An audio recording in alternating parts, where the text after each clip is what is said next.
Bom dia a todos e a todas, meu nome é Ricardo Manzi, sou farmacêutico e vice-presidente do Sindicato de Saúde e hoje nós estamos aqui de novo no sindicato, ao vivo, para tratar de temas relacionados a esse enfrentamento do novo coronavírus, que é o Covid-19.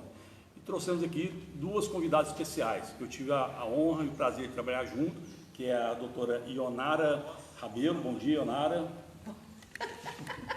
Bom dia, é um prazer estar com você, Ricardo, prazer conversar com vocês hoje. E a médica Marta Maria Alves, conhecida como Martinha. Bom dia, Martinha. Bom dia, é um grande prazer estar aqui com vocês no Sindicato de Saúde, falar aí com a nossa população. Obrigada, Ricardo.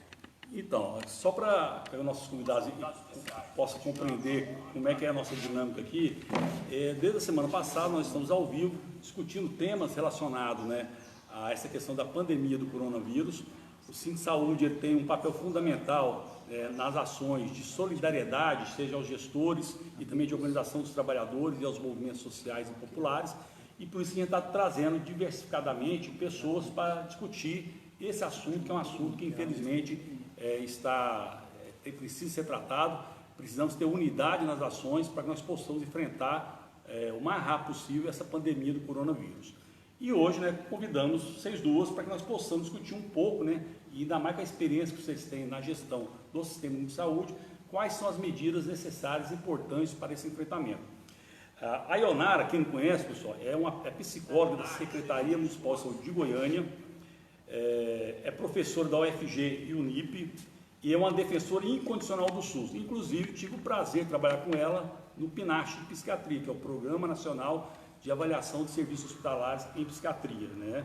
E também, Ionara, você participou na Organização Médicos Sem Fronteiras e realizou 8 projetos fora do país, em áreas de conflitos, acidentes naturais e pandemias, como o caso do ebola na Libéria e cólera em Moçambique.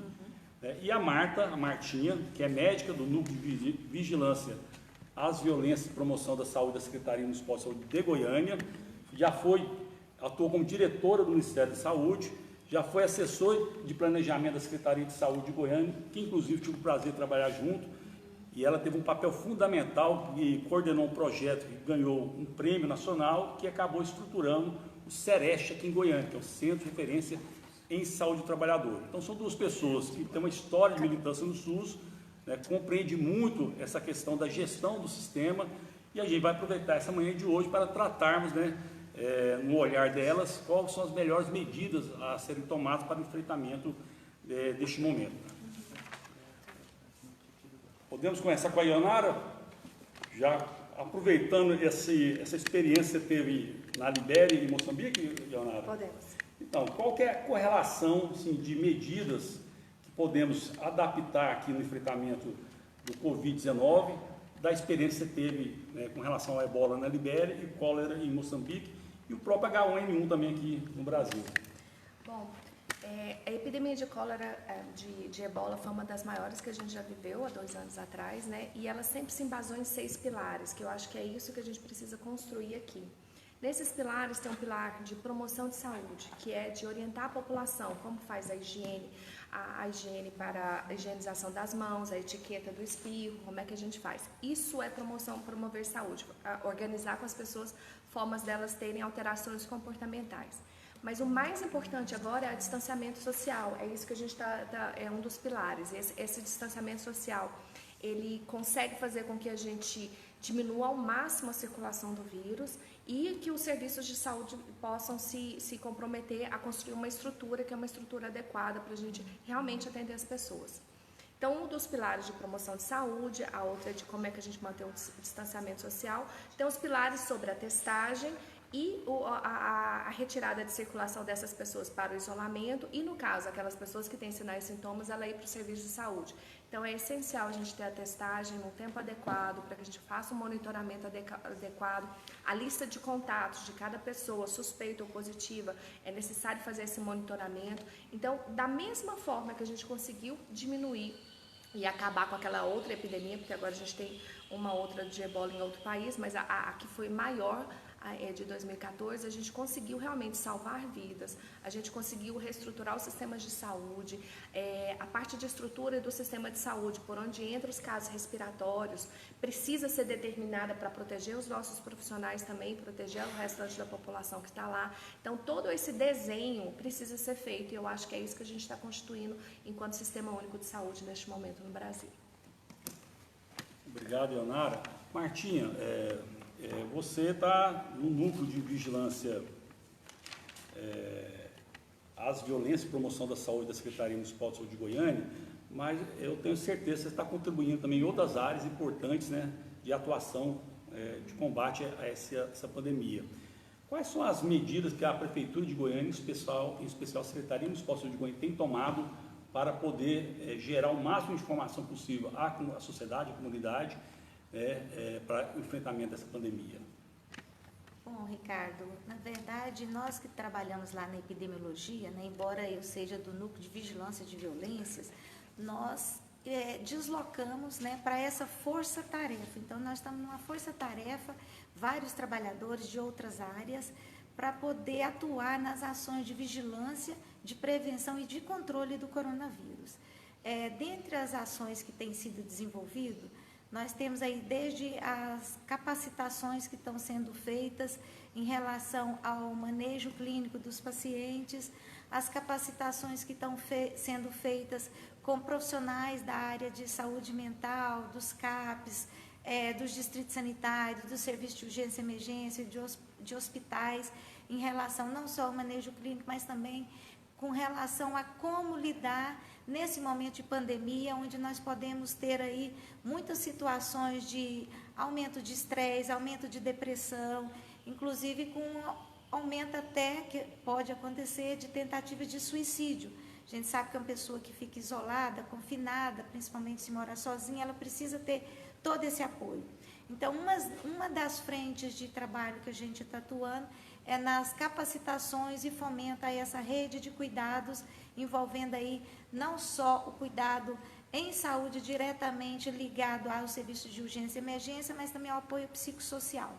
Uma outra medida fundamental que foi tomada, que aí é uma das ações da vigilância epidemiológica, que todo caso que é suspeito ou confirmado de coronavírus, ou seja, que apresenta sinais e sintomas sugestivos da doença, ou que o exame foi positivo, que teve contato com alguém que veio do exterior, então tem a definição de caso.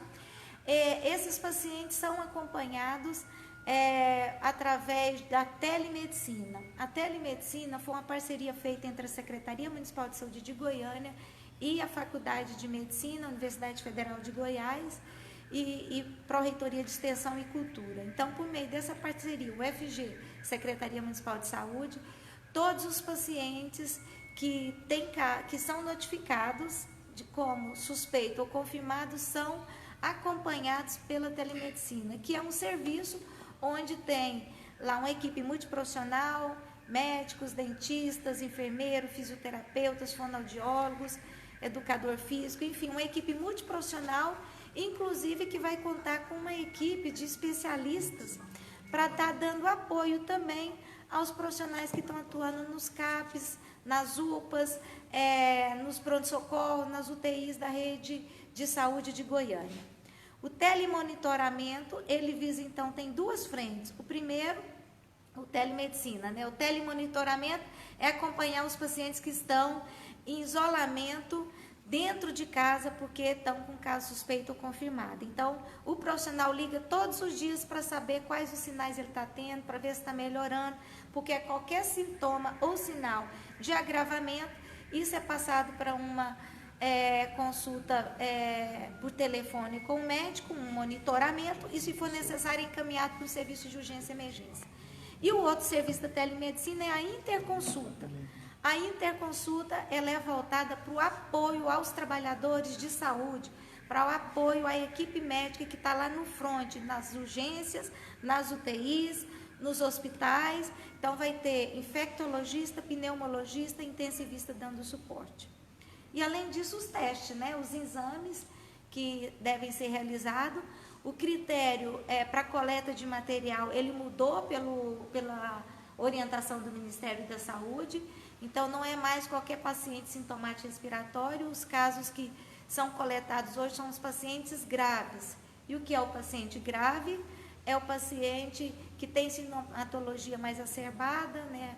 Falta de ar, febre, e que tem indicação de ser internado. Então, nesses casos, vai ser coletado o exame para poder fazer a pesquisa diagnóstica, né, se tem ou não tem o coronavírus.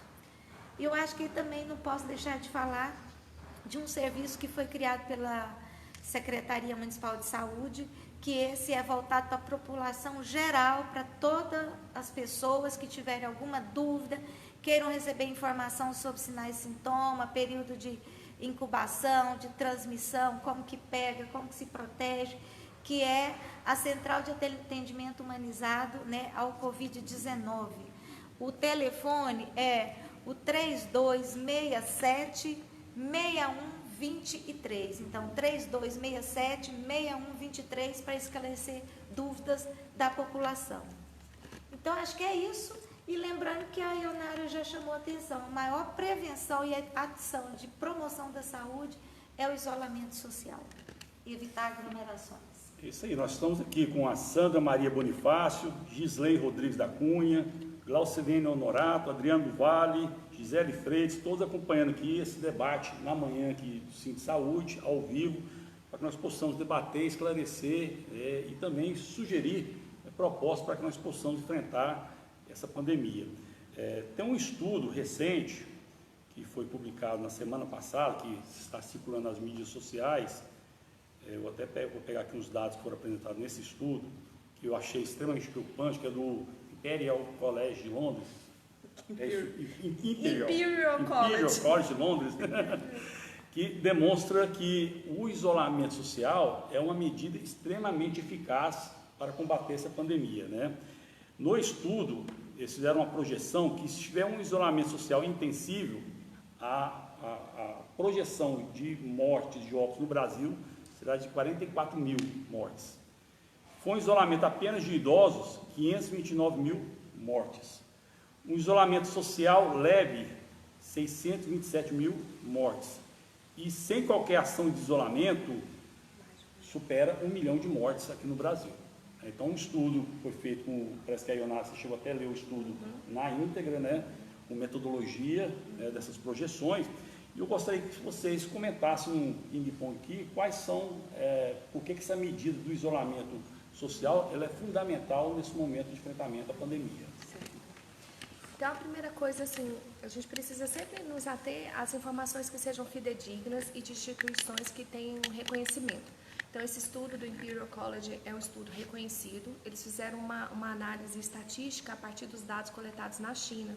Então, eles fizeram essa projeção colocando dados de vários países lá tinha América Latina. Então, eles pegaram da América Latina com base nos dados populacionais e transmissão, sabendo que esse estudo ainda ele alerta que os dados podem ser até piores a depender de como o sistema de saúde vai se preparar e das condições econômicas daquela população. Então, tem variações importantes que podem ser até para mais, tá, Ricardo? A depender das condições, do local onde a transmissão vai se dar. Então, a primeira coisa, assim, enquanto psicólogo, a gente precisa alertar que não é um estudo que vai fazer com que a gente fique em pânico, não é isso. Ele dá uma dimensão para as políticas públicas para falar que, neste momento, o isolamento é o que mais vai salvar vidas. Então, para as políticas públicas, para as leis e decretos, sejam estaduais, municipais ou federais, é essa a orientação. E aí, a outra coisa que acontece é que muitas pessoas começam a falar assim, tem esse estudo, mas lá na China fizeram isso, lá, questionando, sabe? Questionando um estudo de uma probabilística matemática que ele é sério, ele foi feito em cima dos casos e dos óbitos que ocorreram na China. E aí surgem cards na internet, surgem mensagens de áudio. Então, a primeira orientação é diminuir o acesso ao número de informações que tem recebido pelo WhatsApp, que isso vai aumentar o seu desespero, a sua angústia e não vai fazer com que você comece a pensar de uma forma protetiva. E também vai colocar em risco vocês se vocês acreditarem em algumas mensagens dizendo que está tudo bem, que é só uma gripezinha e pode ir para a rua. Não acredite, não é, o estudo é um estudo sério. A proposta que a gente faz, a Organização Mundial da Saúde faz, é diminuir o acesso às informações que chegam de todos os lados, causando pânico, acessar apenas 1 ou 2 vezes ao dia sites que sejam de confiança, e aí a gente tem vários. A Prefeitura de Goiânia já colocou um site com sinais e sintomas, unidade de saúde, está tudo no site da Prefeitura, o Ministério da Saúde, a Secretaria Estadual de Saúde, e para as pessoas que conseguem ler em outra língua, o CDC, a OPAS, a Organização Mundial de Saúde, a gente já tem os sites que foram abertos para pesquisadores do mundo todo. Então, se a gente quer ler os últimos estudos, a gente abre o site e consegue ler. E numa pandemia é isso que ocorre. Nós, pesquisadores do mundo todo, a gente vai colaborando em rede para que esse conhecimento chegue. Então, o último estudo, que é esse que o Ricardo cita, ele é essencial para falar. A medida agora é o distanciamento social, a medida agora é controlar ao máximo para que a gente tenha a possibilidade dos serviços se prepararem, porque a gente não quer construir uma história de mais de 500 mil ou 1 milhão de mortos. A gente não quer nenhum, porque toda vida importa e a gente quer cuidar de todas as pessoas. Então, a medida exata é o distanciamento e isolamento social nesse momento. Martinha, então o segredo é ficar em casa agora. Exatamente, o segredo é ficar em casa. Eu acho que esse estudo, ele é exatamente como a Ionara falou, um alerta, mas é uma questão para direcionar as políticas públicas. Então, não podemos sair por aí banalizando, não é gripezinha, é uma irresponsabilidade, até criminoso, de quem está estimulando as pessoas a irem para a rua. É extremamente grave e nós estamos num momento que é mais do que nunca importante manter esse isolamento social.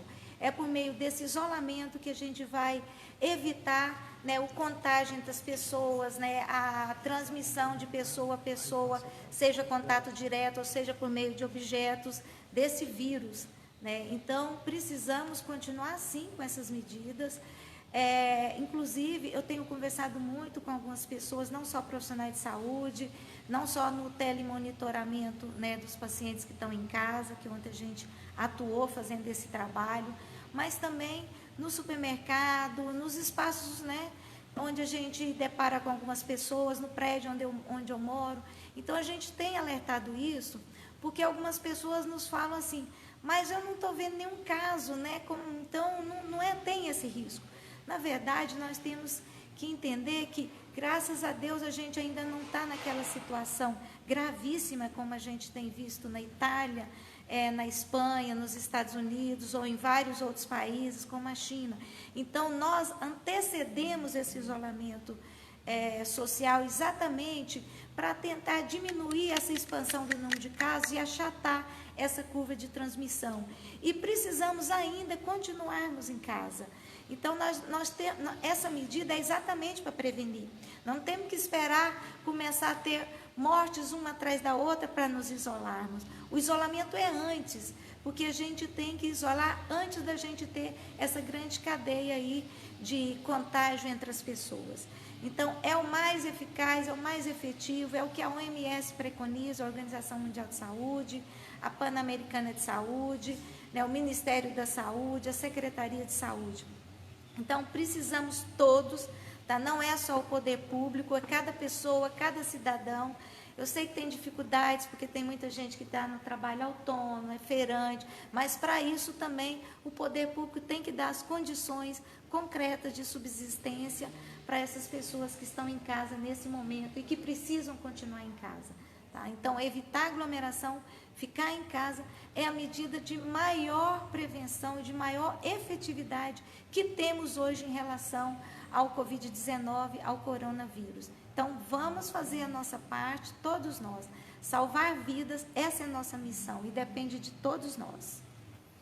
É importante lembrar que essa questão relacionada à sobrevivência dos trabalhadores, em especial os autônomos, que os países da Europa, os próprios Estados Unidos, já tomaram as medidas necessárias para garantir a sobrevivência. E no Brasil, infelizmente, ainda estamos discutindo, por parte de alguns representantes do poder público, se o isolamento social é eficaz ou não, em vez de pensar em medidas concretas para garantir a sobrevivência desses conjuntos de trabalhadores. São mais de 24 milhões de desempregados, fora os informais, que é necessário ter uma presença de Estado para garantir a sobrevivência desses trabalhadores. E tem como fazer isso. Uma proposta que é taxar as grandes fortunas, que isso já seria uma medida eficiente para ter recursos para garantir a sobrevivência de quem ganha menos. Né? A colega pediu aqui, a Sandra Maria Bonifácio, repetiu o telefone do Telemedicina e da Central de Atendimento Humanizado. Você tem os dois aí? O serviço da telemedicina, ele é exclusivo, tá? Quem faz a chamada é o profissional de saúde para a pessoa que está em casa doente. Então, ele não é para acesso da população, ele é para acesso aos pacientes que estão em isolamento, porque já estão com a doença ou porque estão com a suspeita, aguardando todo o monitoramento e o resultado do exame, e para apoio aos profissionais de saúde, tá? Agora, para acesso à população, aí é a Central de Atendimento Humanizado ao Covid-19. O telefone é 3267-6123. Repetindo, 3267-6123. Marta, a ONU emitiu um documento recentemente alertando, né, que as mulheres podem ser as mais afetadas em virtude da crise econômica e sofrer mais agressões em virtude do confinamento do coronavírus. Como você faz parte do Núcleo de Vigilância às Violências e Promoção da Saúde da Secretaria Municipal de Goiânia, vocês já fizeram um estudo realmente que existe essa possibilidade de aumentar, né, esse índice de violência contra a mulher? Na verdade, nós já temos alguns estudos que, independente da pandemia, já demonstram, inclusive divulgamos os dados agora no começo do mês de março, sobre mulheres que sofrem violência intradomiciliar, né, intrafamiliar, e também dados de feminicídio. Então, os principais autores da violência contra as mulheres, aí todos os ciclos de vida, né, e considerando mulheres adultas, o principal autor da violência são companheiros, né? Aí dentro desse grupo a gente tem namorados, maridos, né, cônjuges. Então, sabemos que agora, nesse período de confinamento, né, de isolamento social, né, melhor dizendo, a propensão dessas mulheres sofrerem violência, o risco é muito maior, porque elas já são, né, já sofrem violência principalmente pelos companheiros. E estando em isolamento social, aquele convívio ali direto, mais intenso, isso acarreta, sim, aumento. Não temos ainda uma análise, né, depois do decretação, né, do isolamento, que é muito recente, mas a gente sabe que esse risco existe, já tem alguns lugares que já está evidenciando isso. Inclusive, nós tivemos uma informação que no estado do Rio de Janeiro aumentou em 80% os pedidos de medidas protetivas por parte de mulheres que sofreram violência intrafamiliar.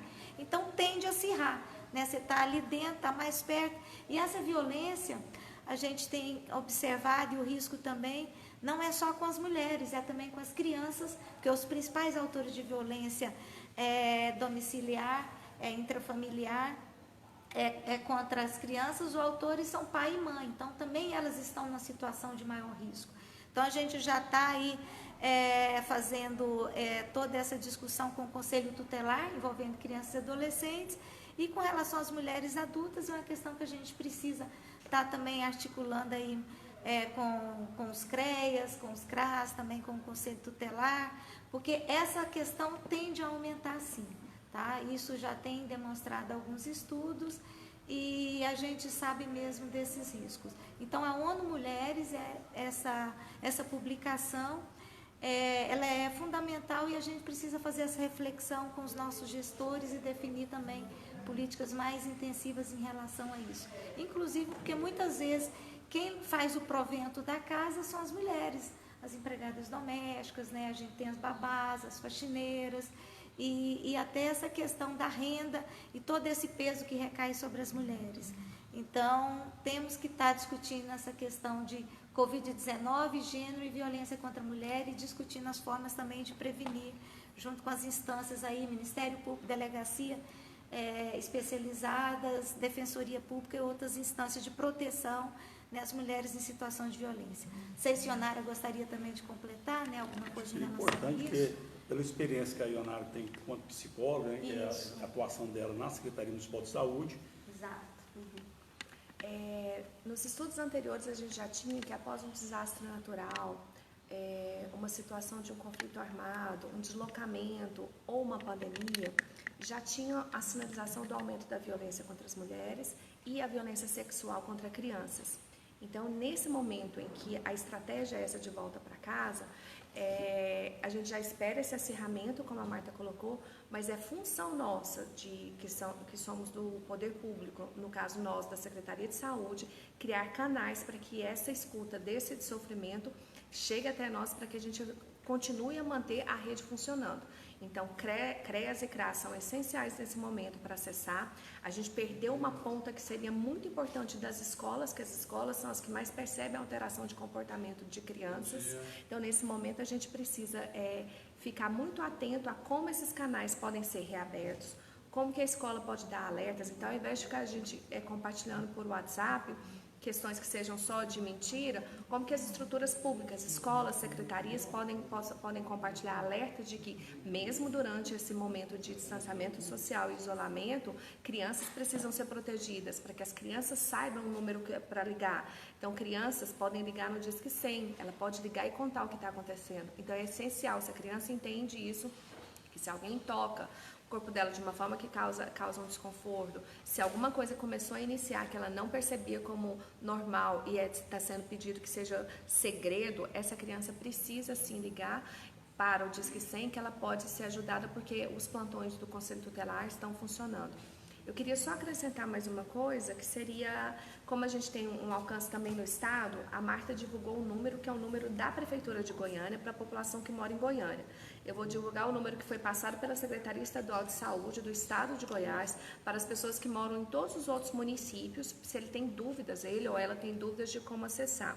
O número passado, na semana passada, foi de segunda a sexta, você pode ligar das 8 às 19 para o 3201-2686 ou 3201-2687. No site da Secretaria Estadual de Saúde, você pode acompanhar esses números e ver porque eles iam aumentar essa central. Nos finais de semana ou à noite seria o 3241-2849.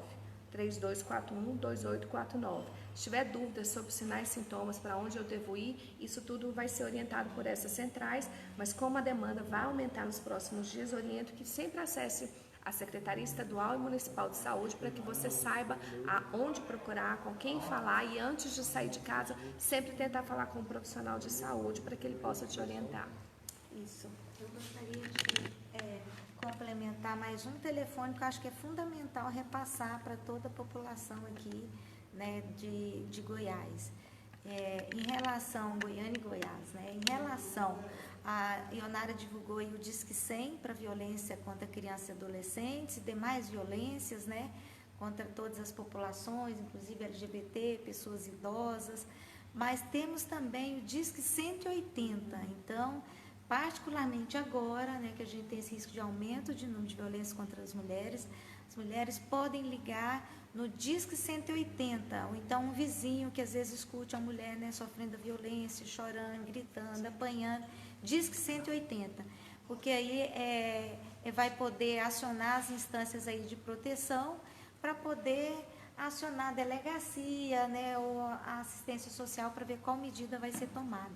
Um outro número também, que é um número nacional para o Brasil, para qualquer informação sobre Covid-19, é o Disque Saúde, ele é do Ministério da Saúde, que é o 136, 136 é o número. Então, nós estamos aqui com a participação da Maria Luísa Oliveira, Glaucilina Honorato, inclusive parabenizando vocês duas, vocês são tops. Obrigada. Sandra Maria Bonifácio, Irene Ottoni, Luciana Faleiro, e a Sandra Maria coloca essa preocupação, que é uma discussão que está sendo pautada, né, nos diversos municípios, na própria Secretaria Estadual de Saúde, que é a falta dos EPIs em quantidade suficiente para atender a demanda, né, do serviço. Né? É uma questão, acho que é importante, o poder público tem que buscar a solução para garantir esses equipamentos de proteção individual, bem como os equipamentos de proteção coletiva, para que nós possamos efetivamente fazer um enfrentamento, resguardando, né, a saúde do trabalhador e, obviamente, resguardando a saúde do usuário, que procura o serviço na unidade de saúde. Né? Eu gostaria aqui, para terminar, nós já estamos com 30 minutos, as considerações finais da Ionara e da Martinha, se vocês quiserem também fazer uma reflexão sobre esse comentário da Sandra em relação aos EPIs, fiquem à vontade, para que nós possamos, né, concluir mais uma manhã aqui no Sim Saúde, que nós estamos discutindo, debatendo, socializando informações que são importantes, né, para os trabalhadores, para os usuários do SUS, para a população como um todo. Ionara? Vamos lá. Nós estamos vivendo um momento que acho que a maior parte de nós jamais viveu. Quem trabalhou no H1N1 teve uma parcela da sensação do que é agora. Só que a dimensão tomada agora é muito maior e o medo fez com que muitas pessoas e profissionais de saúde esquecessem tudo que ele aprendeu. Então, nesse momento, a gente tem a nota técnica 04 de 2020 da Anvisa, que estabelece qual EPI é necessário para qual procedimento. A maior parte das pessoas fica compartilhando um monte de coisa e não leu essa nota técnica. Com o Ricardo, eu falei várias vezes, ficava assim, Ricardo, nesse momento, porque você precisa ler e interpretar. Então, precisa ter o EPI? Precisa. Todo mundo vai usar o mesmo EPI? Não. Depende de onde você está, o quanto está arejado e qual procedimento, se você vai se aproximar ou não. Existe uma barreira física que impede a aproximação. Então, isso tudo precisa ser olhado, porque o medo fez com que as pessoas identificassem que precisa se colocar tudo para tudo. Então, eu vou ficar na porta da unidade, eu vou utilizar a máscara, o óculos e o capote? Não vamos. Então, primeira coisa é isso, o medo não pode direcionar para que a gente faça um uso inadequado. O gestor público, ele precisa garantir para nós profissionais o equipamento para o uso adequado e o manejo de como utilizar. Então, a mesma coisa, os estudos já mostraram que quando nós, profissionais de saúde, estamos nos contaminando, a gente está se contaminando na desparamentação, na hora que a gente vai retirar. E na forma como, às vezes, tem pessoas que colocam a máscara e ficam puxando para baixo e para cima a máscara, não pode ser feito isso. Então, precisa treinamento. Se você está na unidade de saúde e não recebeu o treinamento de biossegurança, que treine. Estude a nota técnica 04/2020 da Anvisa e fique acompanhando para ver se a gente tem uma atualização. Utilize da forma correta e racional. Se você está com muito medo, e uma orientação que a gente está fazendo em algumas unidades de saúde, para se paramentar, sempre fazer com uma pessoa do seu lado e que essa pessoa acompanhe, seja o espelho para que se cuide. Fez o procedimento com o paciente, na desparamentação, se você não manter o nível de alerta, você vai fazer alguma coisa errada. Peça para fazer em duplas, alguém cuida de você. Então, o medo não pode nos congelar e o medo não pode diminuir a nossa atenção. Então, eu preciso respirar, contar com a minha equipe na hora de paramentar, contar com a equipe na hora de fazer a retirada, ter clareza de qual é a área limpa, a área suja, o que eu vou fazer. Isso tudo é essencial. Porque o que eu vejo, muitos profissionais com muito medo, dizendo que não querem atender, que já não tem, se não tem tudo, não vão chegar na unidade. Então, eu preciso estudar, fazer da forma correta, porque a população conta com a gente. O Sim Saúde está aqui fazendo essas lives para nos ajudar a nos orientar. A gente precisa estar na unidade de uma forma que seja protegida e segura, de acordo com o que eu tenho estudado, e eu preciso diminuir a ansiedade e o medo de colegas nos colocando muito próximos. Então, como psicóloga, a gente tem a nota técnica número 3 da Vigilância em Saúde de Goiânia, que já é para alterar para 4, mas o anexo dela, que é da orientação sobre atenção psicossocial e saúde mental, já estão lá. A gente já começou a capacitar as equipes nos distritos e unidades de saúde, porque a gente precisa cuidar da gente, diminuir o estresse e a ansiedade, focar no que é possível e a partir daí construir estratégias que sejam protetivas. Então lá já dá um direcionamento sobre essas estratégias. E o primeiro deles é, com relação ao medo e ansiedade, saiba qual a orientação sobre biossegurança, saiba como se proteger e proteger sua equipe e saiba como a cada dia ventilar, arejar os sentimentos do peso que você está sentindo. Nesse momento, a gente está no começo da pandemia. Nesse momento é o momento da gente fortalecer os laços, criar protocolos de segurança dentro da unidade, definir estratégias, porque no momento que a gente tiver a subida desses casos, se a gente já tiver mais treinado, entendendo o que eu posso fazer, onde, quando e como, e sabendo que vai ter alguém da equipe sempre cuidando de mim, vai ser essencial, porque agora está fácil a gente conseguir coordenar isso. No momento que os casos subirem, a gente precisa de mais estrutura, até psicológica, para receber 10, 15, 20, 30 com sintomas respiratórios, onde colocar, como paramentar, como cuidar dessas pessoas. Então é essencial a gente se preparar, não com pânico, ansiedade, notícias falsas, e conto com vocês, profissionais de saúde, para não ficar compartilhando notícias falsas. Isso aumenta o medo da população, no medo, ela não se cuida e vai parar nas nossas unidades com sintomas leves. A gente não pode fazer isso. Bom, eu queria complementar aí, acho que já foi bem abordado, mas tem uma questão que eu queria chamar a atenção, reforçando, né? Eu vou dividir os EPIs, inclusive não só para os profissionais de saúde, mas também o que a gente tem observado com relação à população geral. Então, o EPI, equipamento de proteção individual, ele tem uma indicação precisa de acordo com a atividade que o profissional vai realizar, de acordo com o tipo de procedimento que ele vai realizar. Então, não basta falar EPI. Então, a gente tem algumas situações, inclusive eu sou médica e trabalho no Hospital das Clínicas, a gente tem lá próprias, ao Núcleo de Vigilância Epidemiológica Hospitalar, a CCIH. Então, a gente vê, às vezes, profissional de saúde usando uma máscara cirúrgica, andando no corredor sem nenhuma indicação. Então, isso tem sido sempre orientado e dentro dessa perspectiva, né, que já foi colocada, que às vezes o medo, o pânico está fazendo com que as pessoas estão colocando, os trabalhadores de saúde, colocando o EPI sem ter uma indicação.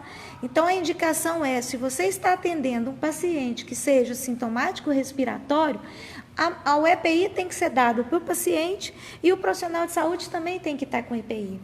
Quando chega na unidade de saúde, isso está nas notas técnicas da Secretaria de Saúde. Quando um paciente chega na unidade de saúde, aí qualquer unidade de saúde pode chegar, se o paciente chegar e ele tiver com a síndrome gripal, resfriado, tossindo, então a gente já aconselha, orienta, né, não é nem aconselhamento, é uma recomendação, uma diretriz da Secretaria de Saúde, que esses pacientes sintomáticos respiratórios ficam separados dos outros pacientes. Porque a gente sabe que mesmo na época de pandemia, a gente tem outros problemas de saúde chegando na unidade de saúde. Um paciente com dor de dente, um paciente com hemorragia, uma crise hipertensiva, uma crise de asma. Então, a gente precisa tentar, nas unidades de saúde, então, toda essa discussão dos trabalhadores de unidade de saúde com a gestão local, com a direção, então, ter espaço para a gente ter esses pacientes, né, em separado, de tal forma que eles não fiquem juntos. Então, tudo que eu puder fazer para minimizar esse risco de transmissão, separando sintomático respiratório dos demais.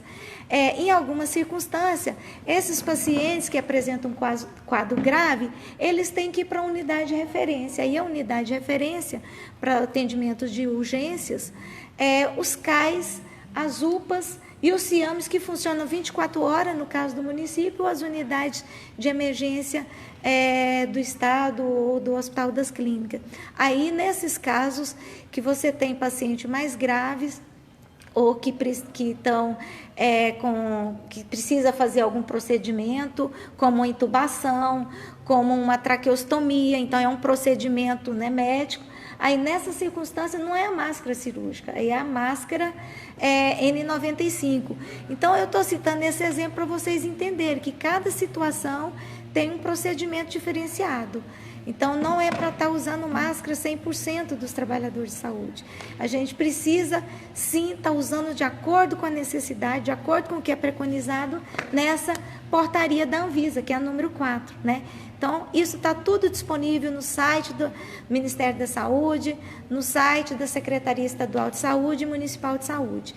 E a última questão que eu queria colocar é que a gente vê também pessoas na rua, andando na rua, supermercado, indo nos estabelecimentos de onde estão autorizados, né, a farmácia ou estabelecimentos que vende alimentos, comida, usando máscara.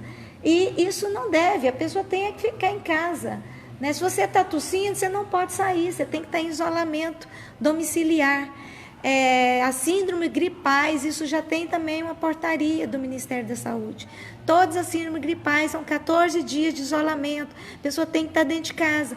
Então, não é para estar na rua tossindo, usando máscara, tem que estar dentro de casa. Tanto os contatos como quem está com essa síndrome gripal. Então, é importante olhar isso, tá? Eu acho que, além disso, tem uma coisa que eu observei em alguns supermercados, eles colocaram uma barreira, né, que é uma proteção coletiva, equipamento de proteção coletiva, protege tanto quem tem que trabalhar lá no supermercado, como quem teve que comprar alguma medida. A gente pede para os idosos, né, não saírem. A gente sabe que tem muito idoso que mora sozinho, mas recorrer à rede de amigos, né, de vizinhos, essa rede de solidariedade, para alguém sair e fazer essa compra que às vezes esse idoso precisa. Então, eu queria aqui já reforçar, eu acho que o tempo nosso está acabando, a gente se coloca à disposição para estar aqui em outros momentos, conversando, esclarecendo. Comunicação é tudo, então eu parabenizo esse trabalho do Cinti Saúde, parabenizo você, Ricardo, e toda a direção e equipe aqui do Cinti Saúde. A gente precisa levar informação certa, correta, informação técnica para a população geral, para todos os trabalhadores de saúde. Então, o fake news mata. Procurem evitar compartilhar informações que não têm base científica. Se tiver em dúvida, não passe. Evite superexposição, tanto à televisão como à rede social, WhatsApp, Facebook, que isso provoca adoecimento. E vamos procurar a fonte correta, tá nos sites oficiais da saúde, do Cinti Saúde, né? Ministério da Saúde, Secretarias de Saúde. Então, permaneçam em casa, fiquem em casa, evitem aglomerações. Essa é a nossa maior medida efetiva, coletiva, nesse momento de conter essa pandemia do coronavírus. Então, é isso, tá? Colocamos à disposição para seguir no debate. Antes de terminarmos aqui nossa live aqui do segunda-feira, essa semana, em virtude dessa polêmica em relação à questão do uso adequado do EPI, que também não é só a questão do uso adequado, mas também a falta de EPI, que é o grande questionamento que é feito por parte dos profissionais de saúde, inclusive constantemente chegam denúncias aqui ao Cinti Saúde. Nós possivelmente na quarta ou na quinta-feira iremos ter um momento específico para tratar dessa questão dos equipamentos de proteção individual e também dos equipamentos de proteção coletiva. Vou te dar um exemplo que aconteceu, acho que foi na sexta-feira, inclusive um diretor aqui do sindicato, ele é odontólogo, estava na unidade de serviço de urgência e emergência da odontologia, que é um procedimento que você tem grande quantidade de aerosóis, e queria que ele atendesse sem o equipamento adequado, argumentando o gestor que não tinha. Ao questionar, falando, não vou atender se não tiver esse equipamento. Passou-se 10 minutos e já tinha o equipamento disponível, né? Então é importante também que a Secretaria oriente os gestores das unidades para poder disponibilizar o EPI de acordo com o procedimento que vai ser realizado, exatamente para resguardar o trabalhador. Mas esse assunto nós vamos debater com mais profundidade na quarta ou na quinta-feira. Os canais de denúncia do Cinti Saúde estão disponíveis, né, com inclusive um formulário. Você pode, né, se for da Secretaria de Saúde do interior, de determinada unidade, apresentar essa denúncia, que é através do telefone 3995-6908 e 9289-0958. Falta de condições de trabalho ou EPIs, que é a pergunta do site, 3995-6908, 9289-0958. E 62, lembrando aqui que é o prefixo aqui, o DDD. Então, é fundamental que realmente, tendo essa dificuldade em relação ao processo de trabalho na sua unidade, faça denúncia, que a gente está constantemente dialogando com o secretário de saúde, com os seus técnicos, para que nós possamos juntos, né, conseguir tomar as medidas necessárias que atendam não só a segurança do trabalhador, mas também, né, a qualidade de assistência ao usuário. Então, agradecer muito aqui a presença da Martinha, da Ionara, acho que uma manhã tranquila aqui hoje. Possivelmente vocês serão convidados novamente a estar conosco aqui, debatendo outros assuntos, né? Lembrando também, pessoal, que apesar da pandemia do coronavírus, nós temos que manter essa entidade que é importante na história do sistema de saúde, na representação dos trabalhadores funcionando. E nós temos eleição no próximo dia 7 de abril. A eleição é eletrônica em virtude dessa pandemia. Então, vocês podem acessar o site www.cintisaudeeleições2020, sem um acento 5 flex, né? cedilha.com.br, para que você possa cadastrar até o dia 6 e votar no dia 7 de abril. Então, fica o convite. É fundamental a participação de todos e todas. E vamos juntos nessa luta aí contra o coronavírus. Lembrando que a melhor medida agora é ficar em casa. Um abraço e vamos juntos.